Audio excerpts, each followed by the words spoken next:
दोस्तों, हम आपको ऐसी ही एक घटना से परिचित करवाने जा रहे हैं जिसके पीछे क्या कारण है ये तो नहीं पता, लेकिन गांव के लोग इसे अपने पूर्वजों की आत्मा से जुड़ा राज मानते हैं। गोरखपुर के पास एक छोटा सा गांव है। इस गांव की लगभग 5 एकड़ ज़मीन पूरी तरह खाली पड़ी है, लेकिन उल्लेखनीय बात यह है कि ये ज़मीन पिछले कई दशकों से खाली पड़ी है, क्योंकि यहाँ जो पेड़ थे वो भी या तो गिर गए या फिर कटवा दिए गए। इस ज़मीन पर कहा जाता है 2 बड़ी बड़ी हांडियाँ घूमती रहती हैं। 2 हांडियाँ जिनका मुँह एक दूसरे से जुड़ा हुआ है और वह इस जुड़े हुए मुँह के साथ पूरी ज़मीन का चक्कर लगाती हैं। जो भी इन हांडियों को पकड़ने की कोशिश करता है उसे असफलता ही हाथ लगती है।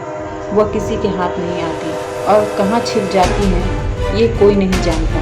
अब आप सोच रहे होंगे कि या तो ये कहानी मनगढ़ंत है या तो इसके पीछे कोई गहरा राज है।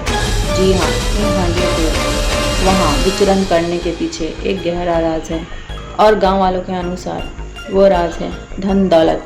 गांव वालों का कहना है कि एक विशिष्ट परिवार के छिपे हुए खजाने की रक्षा करने के लिए ये हांडियाँ उस ज़मीन पर घूमती हैं। ऐसे ही मान्यता है कि अगर कोई वस्तु एक लंबे समय तक ज़मीन में गड़ी रहती है तो उसमें जान आ जाती है, और ऐसा ही कुछ हुआ इन हांडियों के साथ। पहले के ज़माने में जब ना तो बैंक हुआ करते थे और ना ही कोई लॉकर, तो परिवार के लोग अपनी धन दौलत को ज़मीन में गाड़ देते थे।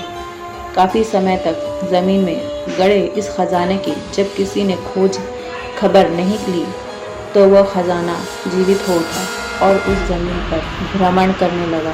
अब आप ये भी सोच रहे होंगे कि इतना बड़ा खजाना होने के बावजूद क्या किसी ने उन हांडियों को पकड़ने की कोशिश नहीं की?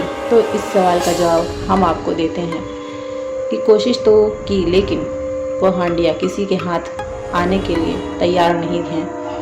कहते हैं कि इन हांडियों में उस परिवार के पूर्वजों की आत्मा है और वह जिसे अपने उत्तराधिकारी के रूप में स्वीकार करेंगे उसे ही वह खजाना सौंपेंगे। और अगर किसी ने जबरन उन हांडियों को पकड़ने की कोशिश की तो इससे जान का खतरा भी हो सकता है।